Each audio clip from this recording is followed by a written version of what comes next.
Satpute,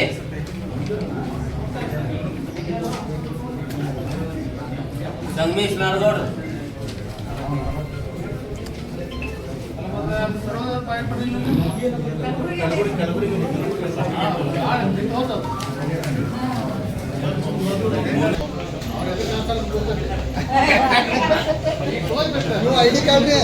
sir madam madam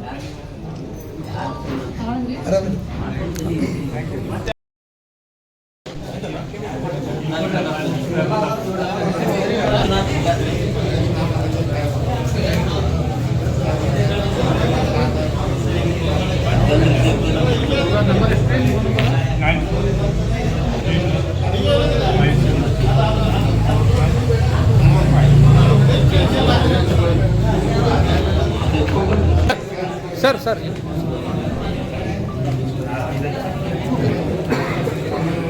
okay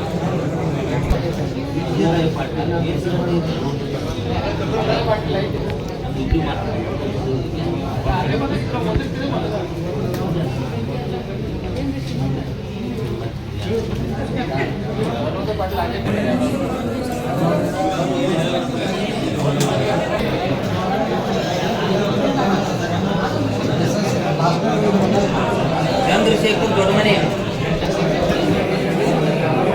sir इड्री इड्री photo तोर्स सर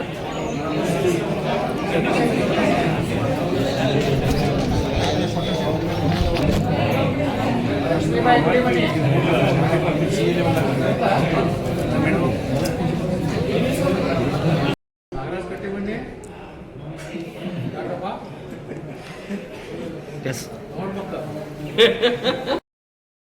ಅನೇಕ ಹಕ್ಕುಪತ್ರಗಳನ್ನ ಕೊಡುವುದಿದೆ, ಬಾಕಿ ಇದೆ ಅನ್ನುವಂಥದ್ದು ಇದೆ ಸರ್. ಏನ್ ಹೇಳ್ತೀರಿ ಸಂಬಂಧಪಟ್ಟ? ಸರ್, ಹಕ್ಕುಪತ್ರ ಕೊಡ್ಬೇಕನ್ನುವಂಥದ್ದು, ಈ ಉತ್ತಾರ ಕೊಡ್ಬೇಕನ್ನುವಂಥದ್ದು ಬಹಳ ದಿವಸದಿಂದ ನಮ್ಮ ಸಾರ್ವಜನಿಕರು ಹಾಗೂ ಸಂತ್ರಸ್ತರ ಬೇಡಿಕೆ ಇದೆ. ಅದು ಈಗಾಗಲೇ ಮಾಡಬೇಕಾಗಿತ್ತು, ಹಂತ ಹಂತವಾಗಿ ಮಾಡ್ಬೇಕನ್ನೋಂಥ ಸಂದರ್ಭದಲ್ಲಿ ಯಾವುದೋ ಕಾರಣದಿಂದ ಕುಂಠಿತವಾಗಿದ್ದು ಅಂತ ನಾವು ಒಪ್ಕೋತೀನಿ, ಇಲ್ಲ ಅಂತ ಹೇಳಂಗಿಲ್ಲ. ಆದ್ರೆ ನಾನು ಚಾರ್ಜ್ ತೆಗೆದುಕೊಂಡು ಬಂದ ನಂತರ ಅದಕ್ಕೊಂದು ವೇಗ ಕೊಟ್ಟು ಅದಕ್ಕೆ ತುರ್ತಾಗಿ ಕೆಲಸ ಮಾಡ್ಬೇಕನ್ನುವಂತ ಹೆಚ್ಚಿನ ಸಿಬ್ಬಂದಿಯನ್ನು ಅವ್ರಿಗೆ ನಿಯೋಜಿಸಿ ಮಾಡ್ತಾ ಇದ್ದೇನೆ. ಬಹುಶಃ ಇನ್ನೊಂದು ತಿಂಗಳ 20 ಬಹುತೇಕ ಎಲ್ಲ ಮುಗಿಬೋದು ಅನ್ನುವಂಥದ್ದು ಆಶಾಭಾವನೆ ಇದೆ. ತಾವು ಅಧ್ಯಕ್ಷ ಆದ್ಮೇಲೆ ಬಿಟಿಡಿ ಅನೇಕ ಏನಾಗಿದೆಪ್ಪ ಅಂದ್ರ ನಡುಗಡ್ಡೆ ಅಂದ್ರೆ ಹೆಚ್ಚು ಕಡಿಮೆ ಅಲ್ಲಿ ಕಿಲ್ಲಾ ಪ್ರದೇಶ ಏನಿದೆ ಅಲ್ಲ, 1, 2 ವಾರ್ಡ್ ನಂಬರ್ 3ರಲ್ಲಿ ಅವಾಗ ಭೂ ಸ್ವಾಧೀನ ಮಾಡ್ಬೇಕನ್ನುವಂಥದ್ದು ಅದು 523 525 ಅಡಿಯಲ್ಲಿ ಬರ್ತಕ್ಕಂತ ಇದರಲ್ಲಿ ಅದ್ರಾಗ ಏನಾಗತ್ತಪ್ಪ ಅಂತಂದ್ರ ಮಳಿ ಮತ್ತು ನದಿಗಳು ಬಂದಾಗ ಸುತ್ತುವರಿತದ. ಸುತ್ತುವರೆದ ನಂತರ 3 ವಾರ್ಡ್ನಲ್ಲಿ ಇರ್ತಕ್ಕಂಥ ಜನವಸತಿಗೆ ತೊಂದರೆ ಆಗ್ತದೆ. ಅಂದ್ರೆ ಸಂಪರ್ಕ, ರಸ್ತೆ ಸಂಪರ್ಕನೇ ಇರಂಗಿಲ್ಲ.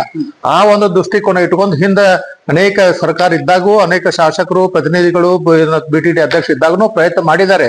ಆದ್ರ ಅದಕ್ಕೊಂದು ಇತ್ಯರ್ಥ ಆಗಿ ಪೂರ್ಣ ಅದಕ್ಕೆ ಅಂತಿಮ ಒಂದು ನೀರನ್ನು ಕೊಡ್ತಾ ಇಲ್ಲ. ಅದಕ್ಕೋಸ್ಕರ ಇವತ್ತಿನ ದಿವಸ ಅದನ್ನ ಯಾಕಂತಂದ್ರೆ ಭೂ ಸ್ವಾಧೀನ ಮಾಡ್ತಕ್ಕಂಥದ್ದು 16/6, 19/7 ಅದಕ್ಕೆ ಕಾಲಾವಕಾಶ ಕೊಡ್ತಾ ಬಂದಿದ್ದಾರೆ. ಕಾಲಾವಕಾಶ ಕೊಟ್ಟ ನಂತರ ಭೂ ಸ್ವಾಧೀನ ಮಾಡ್ತಕ್ಕಂತ ಒಂದು ಸಂದರ್ಭದಲ್ಲಿ ಅನೇಕ ನಮ್ಗೆ ತೊಂದರೆಗಳಾಗ್ತಾ ಇದ್ದಾವೆ. ಅದಕ್ಕೆ ಅನುಮೋದನೆ ಕೊಡ್ಬೇಕಾದಂತ ಸರ್ಕಾರದವ್ರು ಕೊಟ್ಟಿಲ್ಲ. ಹೀಗಾಗಿ ಅದು ಏನಾಗ್ತದೆ, ಕೊಟ್ಟಂತ ಕಾಲಮಿತಿ ವಿಶೇಟ್ ಆಗ್ತಾ ಇದೆ. ಅದಕ್ಕೋಸ್ಕರ ಒಂದು ಸಲ ವಿಶೇಟ್ ಆಗೋದು, ಮತ್ತೆ ಮಾಡೋದು, ಮತ್ತೊಂದು ವಿಶೇಟ್ ಆಗೋದು, ಮತ್ತೆ ಮಾಡೋದು. ಅದಕ್ಕೆ ಈಗ ಅಂತಿಮವಾಗಿ ನಮ್ ತೀರ್ಮಾನ ತಗೊಂಡು ಅದಕ್ಕೆ ಜನರಿಗೆ ಮತ್ತು ಅಲ್ಲಿ ಇರ್ತಕ್ಕಂಥ ನಡುಗಡೆ ವಾಸ ಮಾಡ್ತಕ್ಕಂಥ ಜನರಿಗೆ ಅನುಕೂಲ ಆಗ್ಬೇಕು. ಅದಕ್ಕೆ ಸರ್ಕಾರರು ಒಂದು ದಿಟ್ಟ ನಿರ್ಣಯ ಕೈಕೊಂಡು ಅದಕ್ಕೆ ಭೂ ಸ್ವಾಧೀನ ಮಾಡಿ ಅದಕ್ಕೆ ಕೊಡ್ಬೇಕಾದಂತ ಪರಿಹಾರವನ್ನು ಕೊಡ್ಬೇಕು ಅನ್ನುವಂಥದ್ದನ್ನ ಬರೆದು ಕೊಟ್ಟಿದ್ದೀನಿ. ಸಂಬಂಧಿಸಿದ ಸಚಿವರ ಜೊತೆ ಚರ್ಚೆ ಮಾಡಲಾಗಿದೆ. ಅವರು ಸಹ ಪೂರಕವಾಗಿ ನಿಮ್ಗೆ ಸಹಾಯ ಮಾಡ್ತೀನಿ ಅನ್ನುವಂಥದ್ದು ಮಾತನ್ನು ಹೇಳಿದ್ದಾರೆ. ಅದು ತಮ್ಮೆಲ್ಲರ ಪರವಾಗಿ ನಾನು ಸರ್ಕಾರಕ್ಕೆ ಮತ್ತು ಸಚಿವರಿಗೆ ಅಭಿನಂದನೆ ಸಲ್ಲಿಸ್ತೇನೆ. ಸರ್, ಇನ್ನೊಂದು ಮುಖ್ಯವಾಗಿ ಮೇ 8ನೇ ತಾರೀಕಿಗೆ ನಾನು ಚಾರ್ಜ್ ತೆಗೆದುಕೊಂಡ ನಂತರ ಇಲ್ಲಿ ಆಗ್ಬೇಕಾದಂತ ಬದಲಾವಣೆಗಳನ್ನ ನಾವು ಯಾವ ರೀತಿ ಒಂದು ರೂಪ ಕೊಡಬೇಕು ಅನ್ನುವಂಥದ್ದು, ಯಾವ ರೀತಿ ನಾವು ಕೆಲಸ ಕಾರ್ಯಗಳನ್ನು ಮಾಡ್ಬೇಕು ಅನ್ನುವಂಥ ಅದು ಪೂರಕವಾಗಿ ನಮ್ಮಲ್ಲಿ ಇರ್ತಕ್ಕಂಥ ಸಂತ್ರಸ್ತರ ಅನಿಸಿಕೆಗಳು, ಸಮಸ್ಯೆಗಳು ಯಾವ ರೀತಿ ಮಾಡ್ಬೇಕು ಅನ್ನುವಂಥದ್ದು, ಸಾರ್ವಜನಿಕರಿಗೆ ಯಾವ ರೀತಿ ಬೇಕಾಗಿದೆ, ಏನ್ ಬೇಕಾಗಿದೆ, ಮೊದಲೇ ಮಾತು ಇರ್ತಕ್ಕಂಥದ್ದು ನಿವೇಶನ ಹಂಚಿಕೆ, ಅದಕ್ಕೆ ಕೊಡ್ಬೇಕಾದಂತ ಈ ಉತ್ತಾರ, ಅದಕ್ಕೆ ಕೊಡ್ಬೇಕಾದ ಹಕ್ಕು ಪತ್ರ ನಿರ್ದಿಷ್ಟ ವೇಳೆಯಲ್ಲಿ ನಿಗದಿತ ವೇಳೆಯಲ್ಲಿ ಕೊಟ್ಟರಪ್ಪ ಅಂದ್ರೆ ಯಾವುದೇ ಸಮಸ್ಯೆ ಇರೋದಿಲ್ಲ. ಆದ್ರೆ ಏನಾಗತ್ತದ, ನಮ್ಮಲ್ಲಿ ಇರ್ತಕ್ಕಂಥ ಅಧಿಕಾರಿಗಳ ಸ್ವಲ್ಪ ಇಚ್ಛಾಶಕ್ತಿ ಕೊರತೆ ಇದ್ದಿರಬಹುದು ಏನೋ ಅಂತ ನನ್ಗೆ ಅನಿಸ್ತದ.